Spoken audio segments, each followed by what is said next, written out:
povo diz que carioca tem sotaque, eu sempre digo que não tem. Quem tem sotaque são os outros, não é?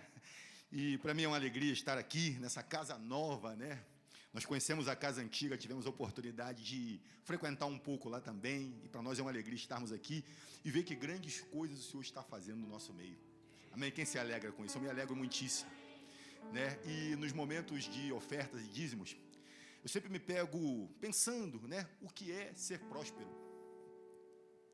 E eu já tenho estabelecido no meu coração que ser próspero não é ter tudo.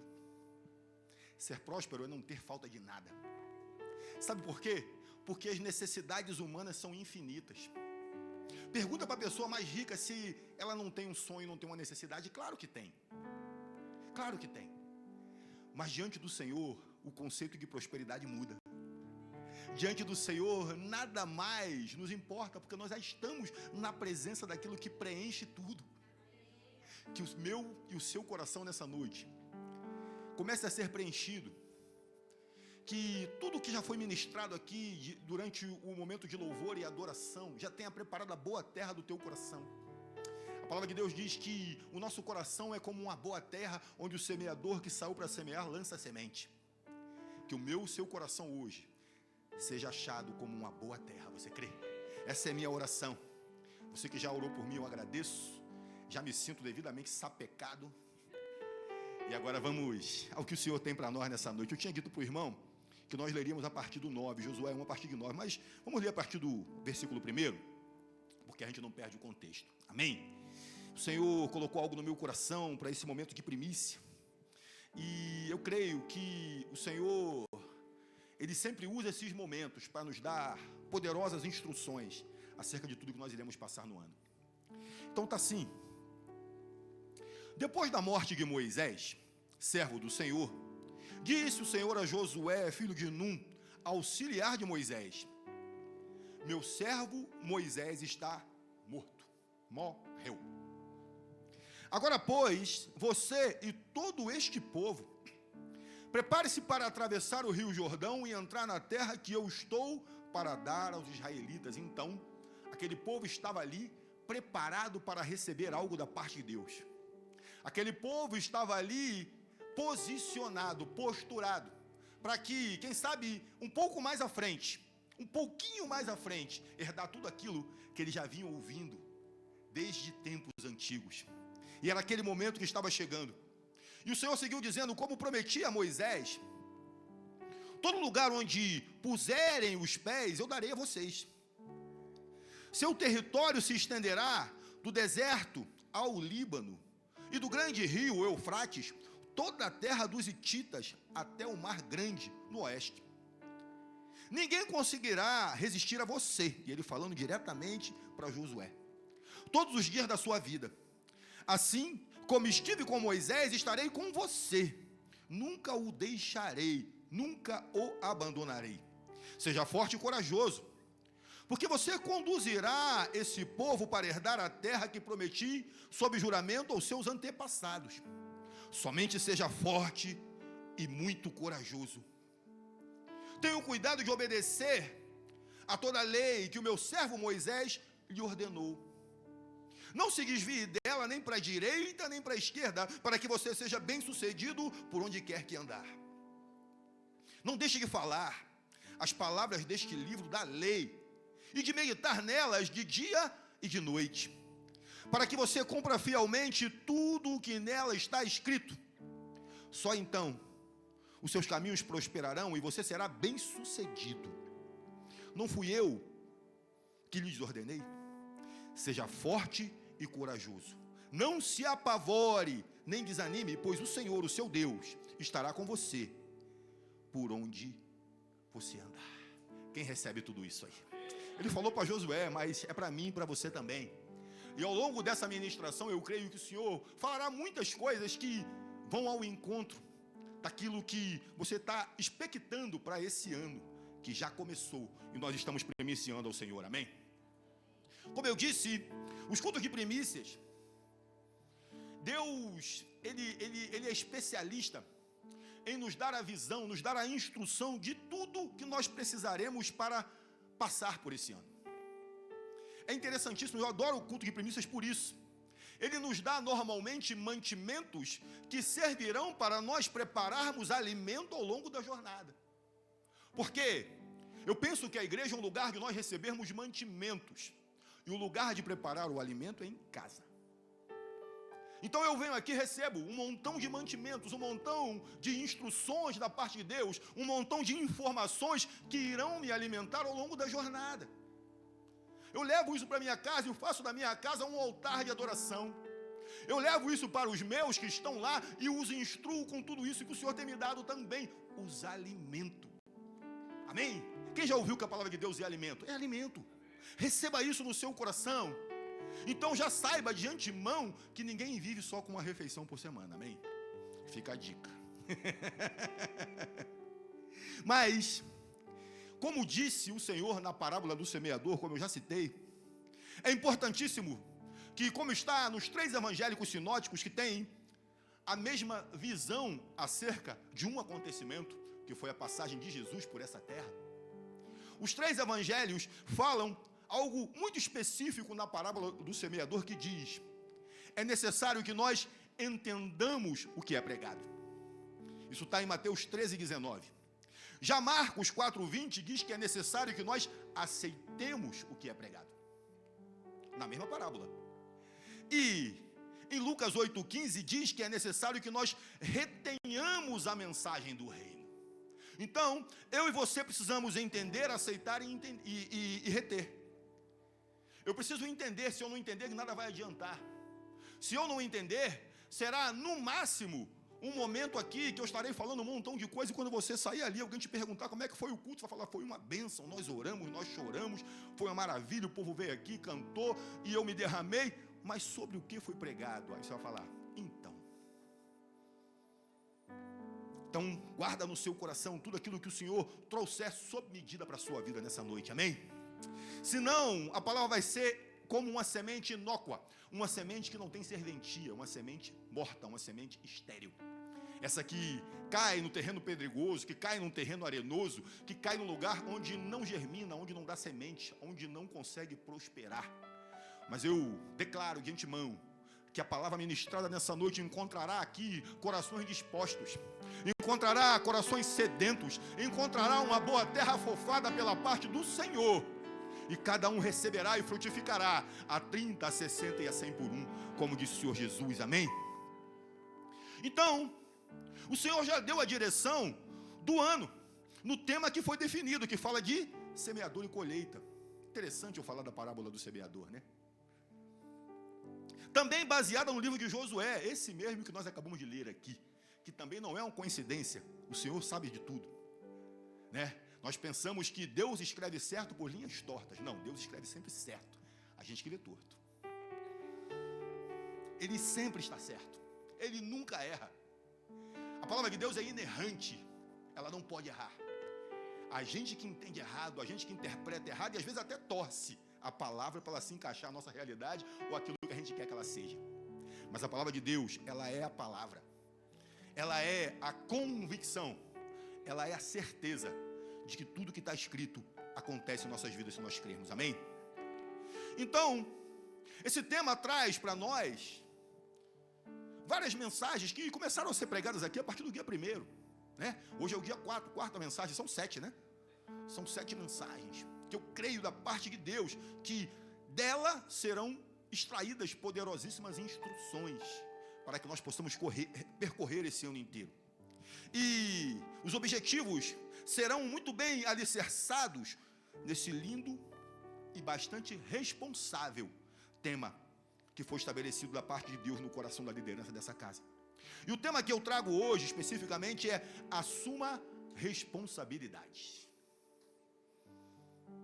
Com base no texto que nós lemos, eu gostaria que nós meditássemos sobre a necessidade de termos que assumir responsabilidades ao longo deste ano de 2025. É o ano que o Senhor pedirá de nós responsabilidade.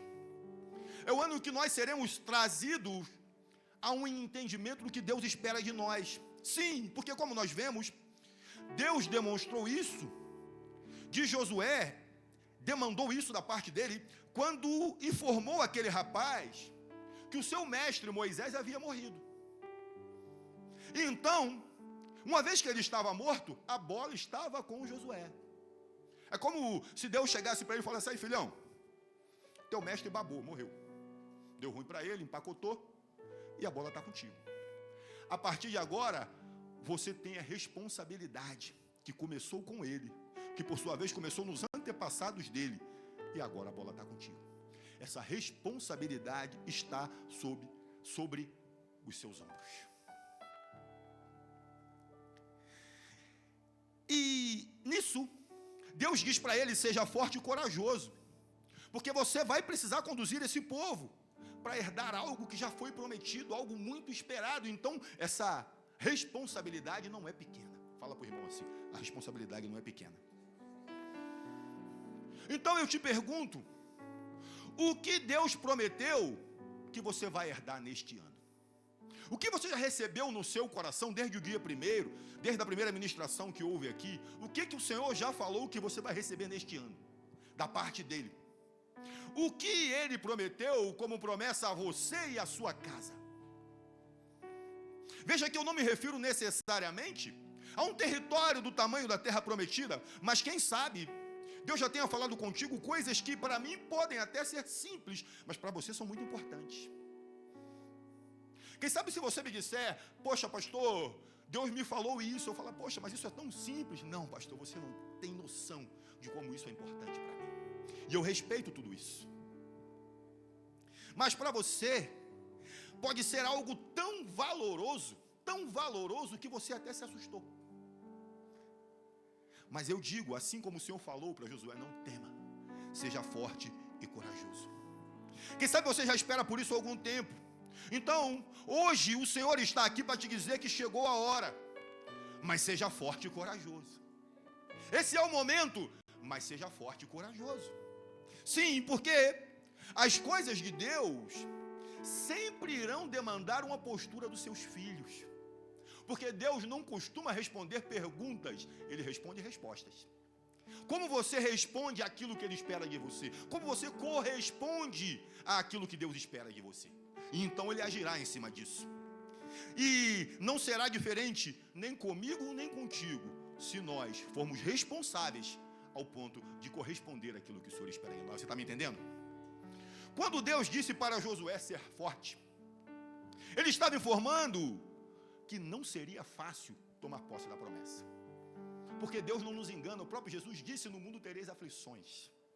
Então não vai ser fácil, não vai ser dose para leão, amém? Não vai ser fácil, vai ser complexo, mas o mesmo Deus disse também que Ele veio para que nós tenhamos vida e tenhamos uma vida plena. Então a vida do crente é uma vida plena, com alguns picos e vales. Não pode ser reto o tempo todo, senão você está morto. Quem já viu um eletrocardiograma? Né? Viva quando está se estiver reto, babou. Então a nossa vida é assim. Não se assuste por você enfrentar dificuldades, são provas. E provas são feitas para nós sermos aprovados. Ninguém faz prova para ser reprovado. Então quando passar por prova, entenda, seja forte e corajoso. Você entende assim também? Uma grande verdade com a qual Josué já estava acostumado em parte, de ter visto o seu mestre o instruir em muitas coisas, e transmitiu com sabedoria àqueles que estavam junto contigo, com ele, era que haveriam lutas. Haveriam lutas. Mas, em parte, porque havia mais para ele entender.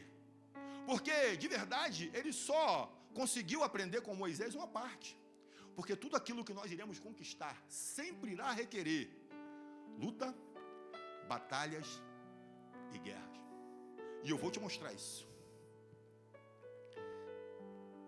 A luta foi para sair do Egito. Como nós sabemos, quando Moisés foi chamado, foi levantado da parte de Deus para fazer com que o povo saísse do Egito, foi uma luta. O faraó, ele não se deu por vencido. Precisou Deus fazer sinais, maravilhas e prodígios para que ele pudesse se curvar diante do Senhor. E a palavra diz no início que ele tinha um coração duro. Mas de tanto ter o coração duro, o próprio Deus terminou de endurecer o coração dele, porque endurecerei o coração de Faraó, para que ele entenda que ele vai precisar se dobrar diante de mim. Foi necessário tudo aquilo acontecer até que ele pudesse liberar o povo. Mas até na hora de liberar, ele barganhou.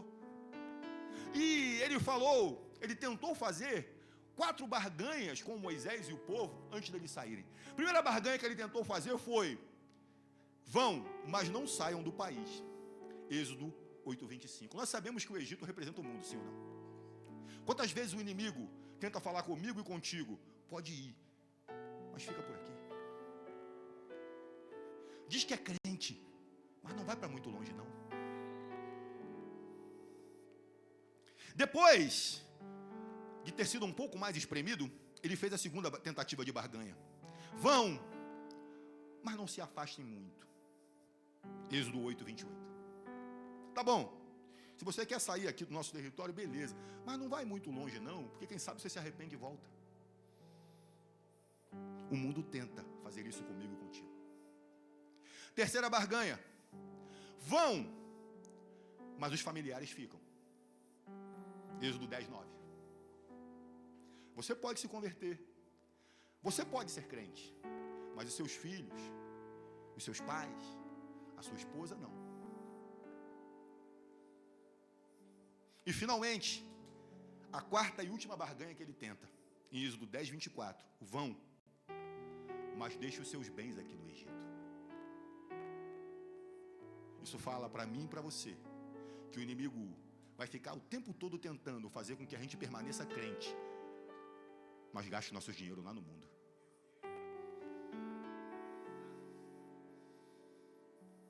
É por isso que eu penso que a parte mais sensível do corpo humano é o bolso. É a última parte que se converte. E veja que eu tenho convicção da seriedade desse púlpito, que aqui não é feito nenhum tipo de campanha para tentar te comover, para te manivelar nas suas emoções, não, muito pelo contrário. Mas eu também tenho convicção que a manutenção da igreja depende de mim e depende de cada um de nós, porque o Senhor nos levantou para isso. O Senhor nos colocou sobre as riquezas dessa terra, sobre os recursos dessa terra, para que a obra dele tivesse mantimento. E ele colocou esse mantimento na nossa mão para testar o nosso coração, e então ver até que ponto nós somos fiéis a ele e reconhecedores da bênção que ele tem nos dado. Então, como nós vemos, foi uma luta tremenda para o povo sair. Contudo, ainda viriam batalhas e guerras. Isso Josué ainda não tinha experimentado. Para isso ele iria precisar ser corajoso. E coragem não fala apenas de intrepidez, mas fala sobretudo de responsabilidade. Porque você pode ser um intrépido irresponsável. Você pode ser um corajoso que se mata, né? Porque a pessoa que se mata tem coragem de se matar. Mas não era isso que o Senhor estava falando. Deus estava falando para ele ser responsável, para tomar as decisões necessárias ao longo da jornada. Caso contrário, guerras poderiam ser perdidas. Como Josué não foi diferente, porque embora Deus tivesse dito que seria com ele, que estaria com ele durante todo o tempo, caberia a ele ser responsável pelas decisões que precisariam ser tomadas. Responsabilidade. Ele precisaria tomar decisões importantes que iriam nortear aquele povo rumo à terra prometida, tão sonhada terra prometida. Você tem assumido responsabilidades ou tem delegado isso para outras pessoas? Deus espera de nós uma responsabilidade em tudo aquilo que Ele tem nos confiado. Não espere pelo próximo, não espere pelo outro. Faça aquilo que Deus te pediu. Seja responsável com a carga que Ele te entregou, porque para cada um Deus tem uma medida certinha. O meu fardo é leve, o meu jugo não é pesado demais. Para cada um Ele tem a sua medida. Nós poderemos ler na Bíblia que Josué cometeu suas falhas e deixou com isso muitas sociedades nativas continuarem em territórios que Deus havia instruído para ele exterminar completamente. Deus deu ordem para ele: entra e destrói tudo. Entra e mata todo mundo, até os animais. Deus tinha um motivo para isso. Nosso Deus não é cruel. Porque Deus sabia que a proximidade poderia gerar contaminação. E também houve situação em que a falha de outros trouxe a cachapante derrota ao povo de Israel em batalha que aparentemente seria fácil. Ei, em 2025, assuma a sua responsabilidade. Entenda o que Deus quer de você e não delegue aquilo que você mesmo precisa fazer. Eu falo com homens nessa hora: você é o sacerdote da sua casa. Não delegue esse papel para sua esposa. É sua responsabilidade. Esse sacerdócio foi dado ao homem. Ei, mulher de Deus, você tem uma responsabilidade de intercessão e oração na sua casa. Essa responsabilidade o Senhor colocou sobre você. A mulher está para Jesus, assim como a igreja está para Ele. E os homens estão como Jesus está para a igreja. Nós somos tipos de Jesus, tipologia. Por isso nós fomos revestidos de Cristo. Quando o inimigo olha para mim e para você, ele não nos vê mais, ele vê Cristo. Porque está sobre nós esse revestimento. Você se alegra por isso? Mas por onde eu começo? Talvez já esteja se perguntando aí. Então vai lá, a primeira dica: use os exemplos ao seu favor. Veja que Josué seguiu muito bem os exemplos que ele recebeu de Moisés e colocou logo em prática o primeiro, de uma forma muito correta. Ele enviou espias quando foi necessário olhar para Jericó. Quem tinha feito isso antes? Moisés, e ele foi um dos espias enviados por Moisés. Então, ao olhar que aquilo era bom, a perceber que aquela era uma boa medida, ele tomou posse daquele ensinamento e fez exatamente da mesma forma. Ele tinha sido um dos espias e sabia a importância de olhar a terra antes de tomar posse. A importância de saber o que tinha lá. A importância de uma boa estratégia antes da conquista. Diz o ditado milenar que o inteligente aprende com seus próprios erros, mas o sábio aprende com os erros dos outros. Então, você pode muito bem repetir o que deu certo. Deu certo, tá legal, tá bonito. Eu vi fulano fazer, foi bacana. Vou fazer igual, cara, porque não tem como dar errado. Se eu seguir essa cartilha aqui, vai funcionar. Mas, por outro lado, você não precisa cometer os erros que outros cometeram antes de você. Você já sabe que dá errado. Você já sabe, se seguir por aquele caminho, vai encontrar buracos, vai encontrar pedregulhos, vai encontrar dificuldades. Então não vá. O Senhor já está te mostrando, por intermédio da vida de outro irmãozinho, que não é bom que vá por esse caminho. Então aprenda com os erros dos outros, seja sábio. Não repita histórias. Se você sabe que com os seus avós deu ruim, com os seus pais deu ruim, por que na sua vez você vai repetir e vai dar certo? Não vai. Muda a história em nome de Jesus. Seja responsável nesse tanto, diz o Senhor. Você está disposto a assumir responsabilidade de identificar e corrigir os erros que já cometeu? O Espírito Santo começa a te mostrar aí. Identifique as falhas que você cometeu. Eu já cometi um monte, irmão. Não sou melhor do que você em nada. Identifica e corrige. Identifica e corrige. Você está disposto a não cometer os mesmos erros que os seus antepassados cometeram? Assuma isso. Eu gosto de dizer, quando falo com jovens, você pode até saber o que você não vai querer, o que você vai querer ser. Eu não sei o que eu vou querer ser. Não sei qual a profissão, não sei qual a faculdade, não sei um monte de coisa, mas saiba de uma coisa, tenha isso muito certo. Saiba o que você não quer ser. Eu não quero ser um derrotado. Eu não quero ser um alcoólatra. Amém? Eu não quero ser alguém que inicia as coisas e larga pelo caminho. Eu não quero ser alguém que vai casar para se divorciar. Eu não quero. Estabeleça no seu coração o que você não quer ser. Guarde firmemente contigo e carregue isso ao longo de 2025, diz o Senhor. Segunda dica: Deus estará contigo na jornada. Deus disse para Josué: estarei com você, nunca te deixarei, nunca te abandonarei. Quem recebe isso? O capítulo 3, de 7 até 8, nós vemos que Deus deu as instruções a Josué e disse que ele mesmo, Josué, seria responsável por repassar tudo ao povo. Então foi dito ao povo que se a presença de Deus estivesse com eles, naquele caso a arca, se eles fossem obedientes ao que o Senhor estava dando, o rio Jordão, que era o primeiro obstáculo, seria aberto e eles passariam a pés secos por aquele obstáculo natural. Mas para isso, Josué também iria precisar de coragem, porque ele estava correndo o risco do povo não acreditar nele. Afinal de contas, aquele povo não viu o mar se abrir, não era o mesmo povo. Ele viu, mas o povo não. Depois, ele mesmo teria que acreditar na palavra que havia recebido de Deus. Quantas vezes Deus fala com você e você fica meio incrédulo? Isso acontece comigo? Será que foi Deus que falou a mesma coisa da minha cabeça? Então ele tinha que acreditar na palavra. E ele tinha que acreditar que o povo acreditaria nele. Olha o tamanho da responsabilidade que estava sobre os ombros daquele rapaz. Josué havia visto aquilo dar certo na saída do Egito. Todavia, o povo que estava diante dele não havia vivido tamanha experiência. Então havia um risco a ser assumido por Josué, e ele precisava assumir essa responsabilidade.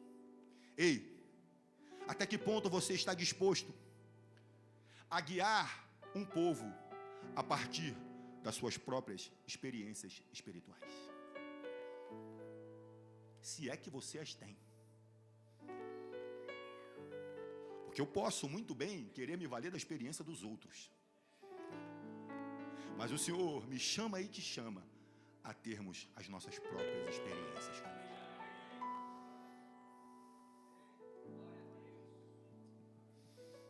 Os da sua casa acreditam que você tem uma intimidade desse tamanho com o Senhor, a ponto de seguir as instruções espirituais que você dá?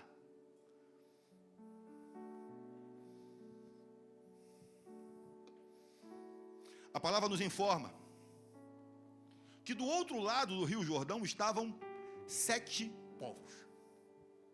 Estavam ali esperando, só amolando a espada. Estavam lá os cananeus, os hititas, os heveus, os ferezeus, os girazeus, os amorreus e os jebuseus. 7 povos, que significavam batalhas que deveriam ser enfrentadas até que a terra fosse conquistada. Todavia, aquele povo precisava acreditar que Deus estava com ele. Caso contrário, tudo se perderia. Você acredita que o Senhor está contigo nessa jornada chamada 2025? Com a gente não é diferente. Precisamos saber, estar certos, ter uma convicção profunda que para nós conquistarmos o que o Senhor já liberou para nós em 2025, irão existir batalhas para serem travadas. E nós vamos precisar do poder de Deus para vencermos a guerra final. Dependa do Senhor. No meu e no seu caso, é dependência ou morte. É diferente do grito da independência. Sabemos, pelo menos os livros de história contam, que Dom Pedro gritou: independência ou morte. No nosso caso é o contrário. Ou dependemos do Senhor, ou morremos. Quarta dica: terão ocasiões em que Deus vencerá sem nós precisarmos fazer quase nada. A passagem pode ser lida em Josué 6:20, que nos revela as instruções que Deus deu para que as muralhas de Jericó fossem derrubadas. Deus deu instruções para aquele povo: olha, vocês marcharão ao entorno daquela muralha durante 7 dias. Nos primeiros 6 dias só marchem, mas levem a presença consigo. Nunca esqueça da presença. Se ela não estiver conosco, de nada vai adiantar. No 7º dia vocês circundarão aquela muralha durante 7 vezes. e na última vez gritem, e a muralha vai cair. E assim foi. Imagine você enfrentar uma tremenda dificuldade na sua vida e seguir uma instrução de Deus durante 7 dias e no último só gritar. E tudo vai ao chão. Aquela dificuldade já não existe mais. Aquelas muralhas caíram. Então Deus demonstrou para Josué: haverá circunstâncias que eu farei, e você vai precisar só me obedecer. Assim é comigo e assim é contigo. Quando o nosso inimigo entende que Deus está pelejando as nossas batalhas, ele sabe que já perdeu. Ele sabe que já está derrotado. Então não terá como ele oferecer resistência alguma. Então, os muros caem, as doenças retrocedem, as prisões são abertas e as opressões têm que fugir diante de você, porque maior é o que está em ti do que aquele que está no mundo. Receba em nome de Jesus. Louvado seja o nome do Senhor. Será conseguido entender bem o que o Senhor está te orientando nessas primícias? Então receba a 5ª instrução. Deus sempre exigirá obediência. Como nós já sabemos, nem tudo foram flores para Josué. Afinal de contas, a vida não é um morango.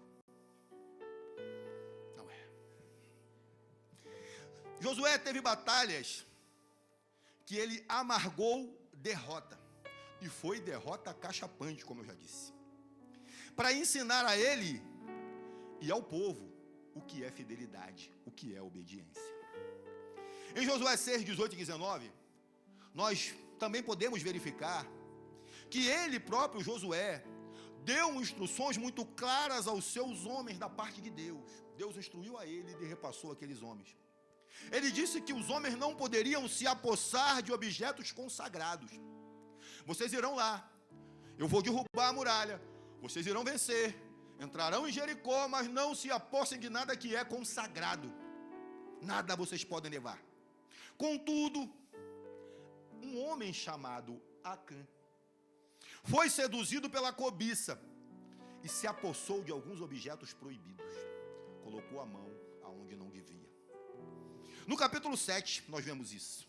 E como não aconteceu nada de imediato, ele pensou que estava suave. Isso te faz lembrar da história de alguém? Eu me lembro pelo menos de 2. Por exemplo, Eva comeu do fruto, Deus disse que ela morreria, a serpente falou que não ia ser, a voz na serpente disse que não seria assim, ela comeu, não morreu, ofereceu para o marido dela, ninguém morreu, está bonito. Só que a morte era espiritual.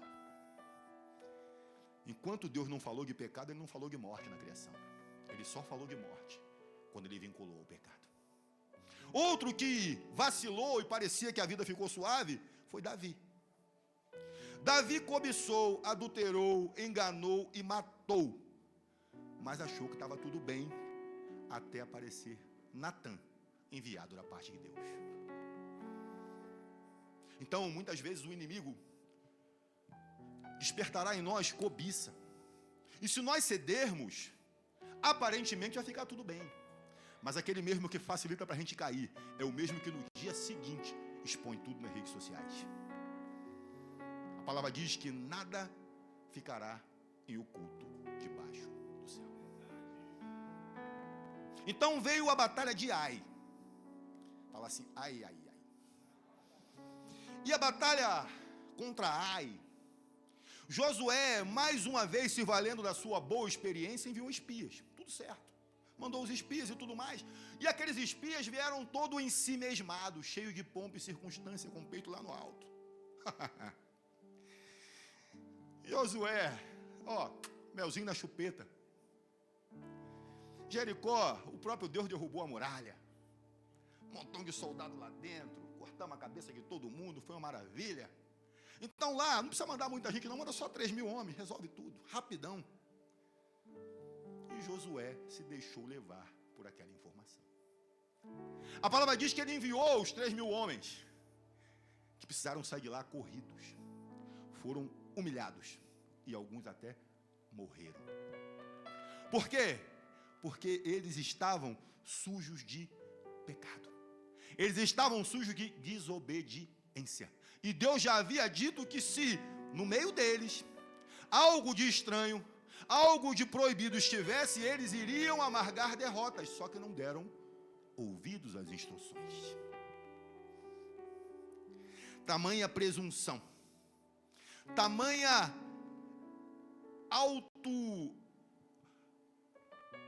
autoavaliação de si mesmo. Eu sou forte, nosso exército é maior, a gente vai vencer. Mas Deus sempre irá requerer de nós obediência. Deus vai nos abençoar, Ele tem nos abençoado até aqui e vai continuar fazendo, como se fosse obrigação de Deus. Fale assim, o amigo está do seu lado.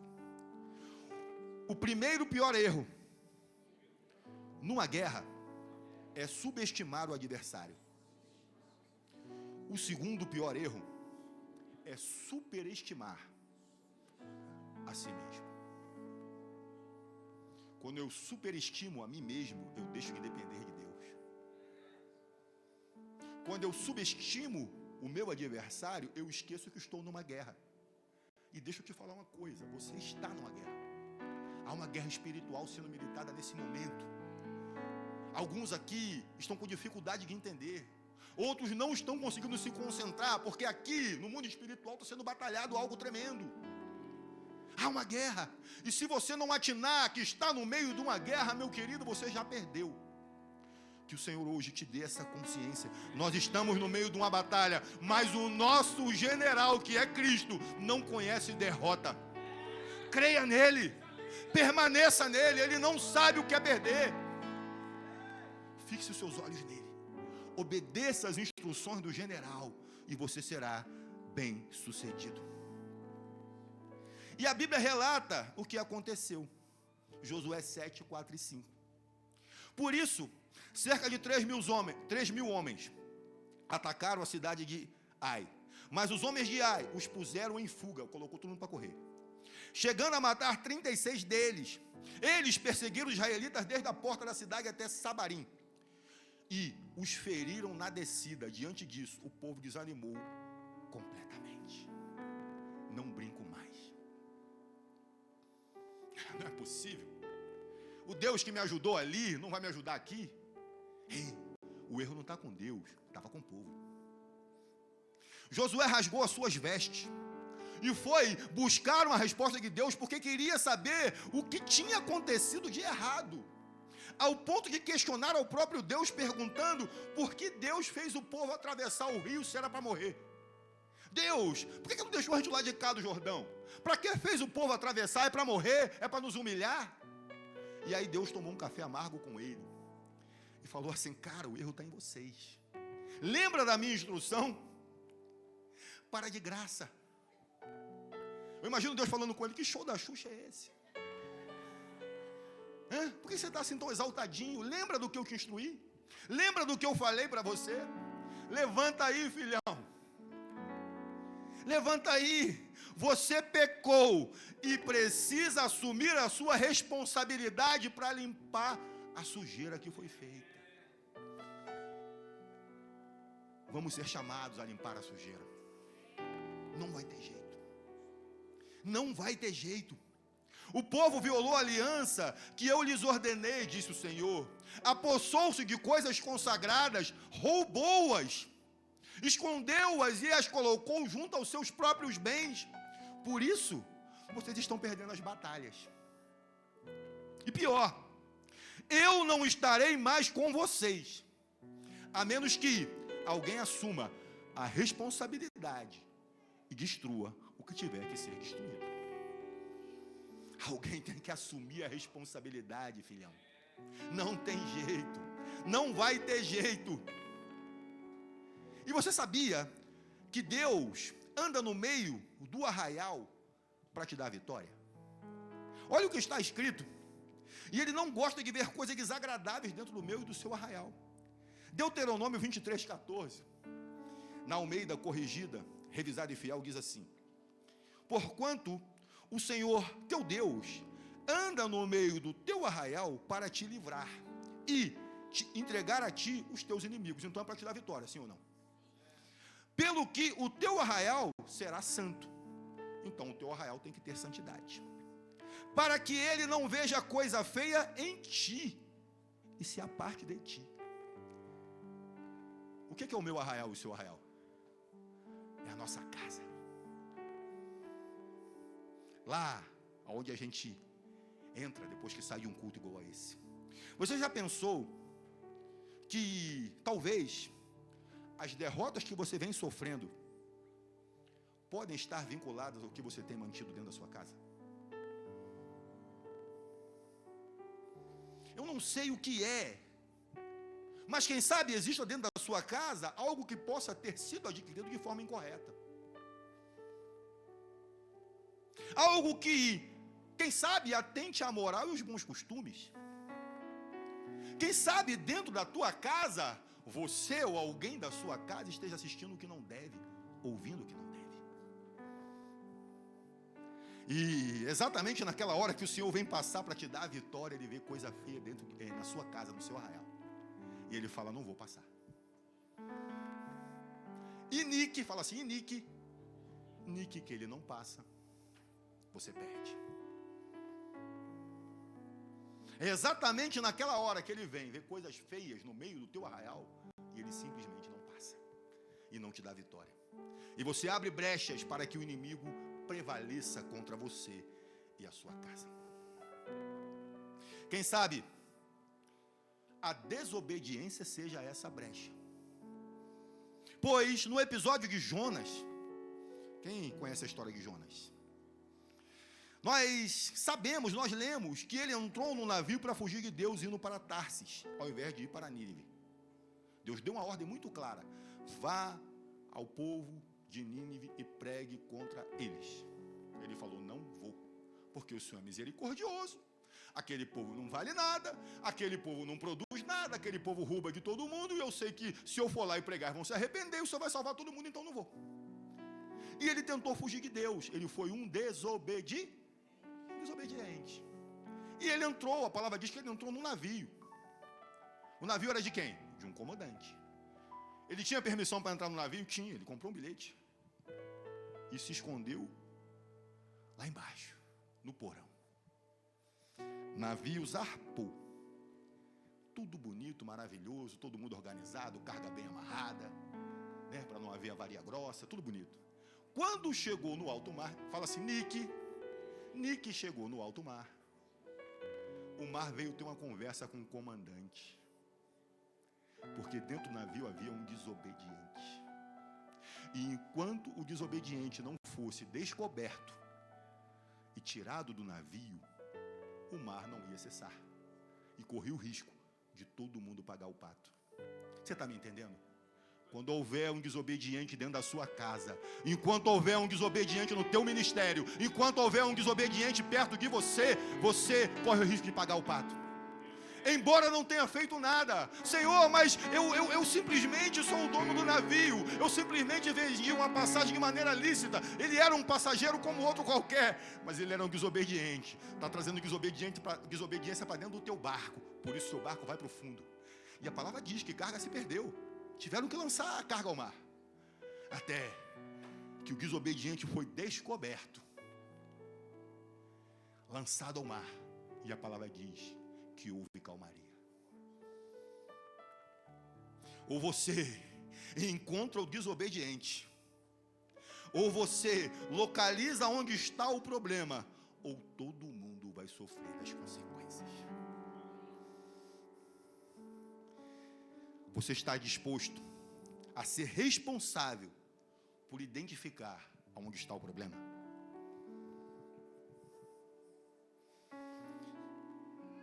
Sexta e última instrução: é necessário agir. O comandante do navio foi procurar no porão, foi procurar em lugares profundos. Muitas vezes será necessário que a gente procure, não vai estar tão à vista. E lá ele encontrou Jonas, não tendo precisado conversar muito para entender o que ele precisava fazer, porque o próprio Jonas disse: me joga no mar, bichão, senão o negócio vai ficar ruim para vocês. Mas em Josué 7,13, isso não foi diferente. porque ele teve que assumir a responsabilidade de determinar a santificação do povo. Ele falou: santifiquem-se, porque amanhã o desobediente vai ser entregue em minhas mãos. Amanhã Deus vai marcar quem é. E assim foi. Vai dar ruim para o desobediente, porque Deus já me falou que tem coisa consagrada dentro do arraial. Então a palavra informa que Deus escolheu quem? Acã. Então Acã veio à frente, como a palavra disse, e Josué perguntou apenas uma vez, para que então ele confessasse o que havia feito de errado. Ele disse que tinha visto e cobiçado os objetos que levou para dentro da sua tenda. Tenda essa que estava dentro do arraial dos israelitas. Por isso os israelitas estavam perdendo as batalhas. Aí Josué enviou os homens, que encontraram tudo enterradinho dentro da tenda de Acã. Josué precisou agir conforme a direção que Deus havia dado. Sabe qual é a direção? Mate a família toda, queime tudo, jogue para fora do arraial. Josué teve que se responsabilizar por aplicar a correção. Do contrário,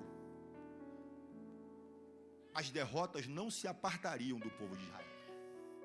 Ei, você está disposto a corrigir o que precisa ser corrigido dentro do seu arraial? E olha, eu creio que hoje o Senhor não vai te mandar matar nem apedrejar ninguém, mas tudo aquilo que tem causado derrota na sua casa vai precisar ser queimado. Tudo aquilo de estranho que está dentro da sua casa vai precisar ser retirado, vai precisar ser retirado, queimado, destruído. Caso contrário, ao longo de 2025, você corre o sério risco de não alcançar o que o Senhor tem preparado para você. O desobediente terá que ser identificado. O problema vai precisar ser corrigido. Ele vai ter que ser jogado para fora do barco. Se é que você está me entendendo nisso. Acã caiu na velha esparrela do diabo, que desde Adão e Eva no Éden, até Jesus no deserto, e desde Jesus no deserto até hoje, na minha e na sua casa, ele usa das mesmas artimanhas, se vale da mesma estratégia para nos vencer, que é o que está escrito em 1 de João 2, 15 e 17, eu vou ler. Não amem o mundo, nem o que nele há.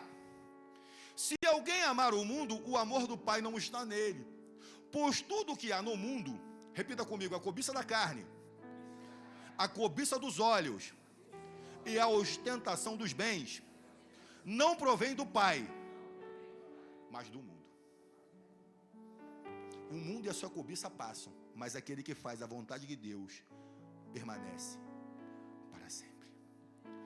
Se você ler a passagem que Eva caiu, ela viu que o fruto era atraente aos olhos. Viu que o fruto era bom para saciar a fome. Viu que o fruto daria entendimento. Tudo isso é cobiça. Se você comparar com Mateus 4, que é a passagem que o Espírito leva Jesus ao deserto para ser tentado, é exatamente a mesma estratégia. Por que você acha que seria diferente comigo e contigo? Igreja, hoje o Senhor está nos dando mais um conjunto de diretivas.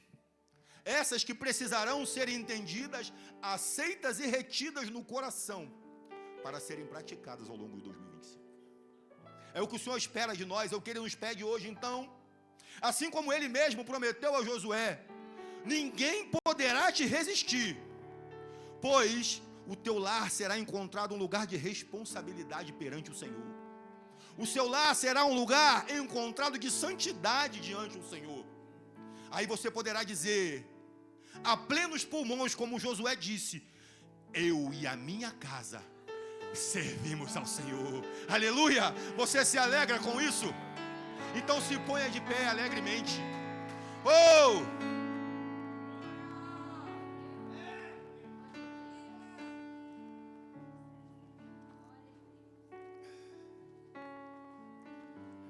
Igreja, ninguém mais é responsável pela sua vida do que as escolhas que você mesmo faz. Isso se chama livre-arbítrio. O Senhor nos deu a capacidade, a possibilidade de fazermos escolhas. Nós não somos marionetes na mão de Deus. E a palavra também diz que eis que ponho diante de vós 2 caminhos. E ainda dá cola. Escolha o bem. E há diante de vocês o bem e o mal. Escolha o bem, o bem, o bem. Ele está apontando, mas a gente escolhe o mal. Por que será que a gente faz isso? Mas hoje o Senhor está aqui para nos trazer clareza. O Senhor está aqui para nos trazer direção, e essa direção irá nos alimentar ao longo da jornada. Eu oro para que o Senhor estabeleça no seu coração o desejo, a fome, a convicção, a vontade, a força e a responsabilidade de fazer valer tudo que Ele te instruiu hoje nessa noite. No segmento do livro de Josué, nós podemos ler que ele e o povo que permaneceu obediente venceram a guerra e entraram na terra.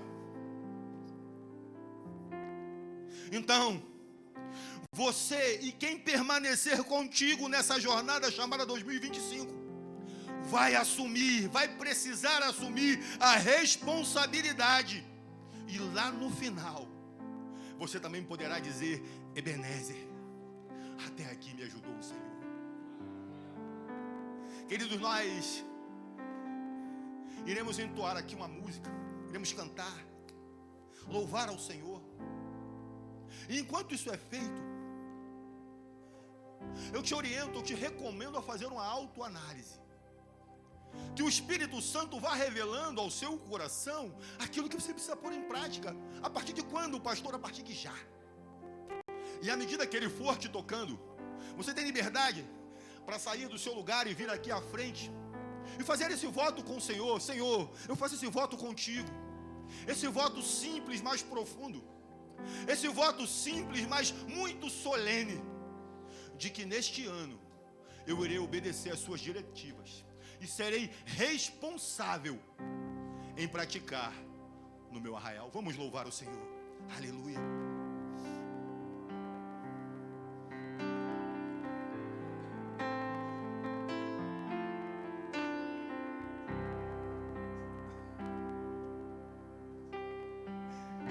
Estou preparando um caminho, Sim, Jesus. endireitando as veredas,